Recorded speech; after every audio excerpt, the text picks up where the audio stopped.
First principle ఏమిటంటే చట్టం ముందు అందరూ సమానమే, సమాన అవకాశాలు అందరికీ ఉండాలి. రాజ్యాంగంలో చెప్పింది ఫస్ట్ ప్రిన్సిపల్.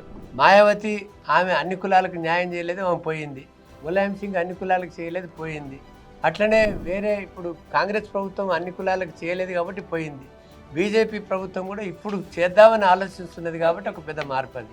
ఈ రాజ్యాంగబద్ధ సంస్థలైన ఈ హయ్యర్ జ్యుడిషియరీ ఫర్ ఎగ్జాంపుల్ ఈ రోజుకు కూడా 80% హయ్యర్ జ్యుడిషియరీ ఆధిపత్య వర్గాల చేతుల్లో ఉంది. మరి ఈ 50% క్యాప్ అనేది కావాలనే కుట్రపూరితంగా పెట్టినట్టుగా నాకు అనిపిస్తున్నది.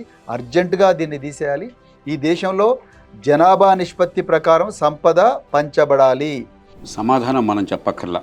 డాక్టర్ బాబాసాహెబ్ అంబేద్కర్ రాజ్యాంగ సభలో రిజర్వేషన్ల మీద చర్చలో స్వయంగా చెప్పారు, రికార్డుల్లో ఉంది. ఆర్టికల్ 15 కానీ 16 కానీ 14 కానీ మిగతా కానీ అందరికీ సమాన అవకాశం. నా దృష్టిలో ఇది అవసరం లేదు, అసలు ఈడబ్ల్యూఎస్ రిజర్వేషన్ అక్కర్లేదు. దురదృష్టం ఏంటంటే పెరుగుతున్న జనాభాకు అనుగుణంగా డిమాండ్లు పెరిగినాయి బీసీలకు. కానీ పెరిగిన డిమాండ్లకు అనుగుణంగా పెంచాల్సింది పోయి గత బీఆర్ఎస్ ప్రభుత్వం వారు పొరపాటు చేశారు. 23% వారు కుదించారు.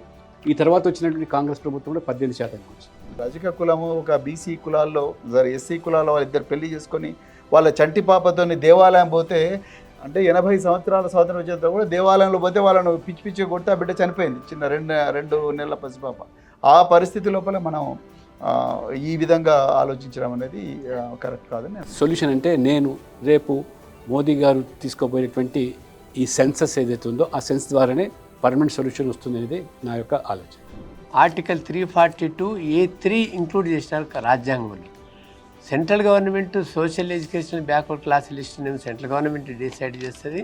స్టేట్ కూడా అధికారాలు ఇచ్చినారు. ఒక చట్టం చేసి మన దేశంలో ఉన్న అసమానత కారణంగా సబ్స్టాంటివ్ ఈక్వాలిటీ కోసం రిజర్వేషన్లు తాత్కాలిక ఏర్పాటు, అంతేకాని దాన్ని మనం విస్తృతం చేస్తే, అందుకే అన్ని కులాలకి అన్ని వర్గాలకి అన్ని మతాలకు కావాలని కోరారు, ముస్లింలు కోరారు. ఆయన గట్టిగా వ్యతిరేకించారు. 70% ఆయన చెప్పిన మాట 70% ఇచ్చామనుకోండి రిజర్వేషన్లు, అది సమాన అవకాశం ఎట్లా అవుతుంది? రాజ్యాంగంలో మూల సూత్రాన్ని దెబ్బతిట్టా ఉన్నారు. అంబేద్కర్ మాటలు.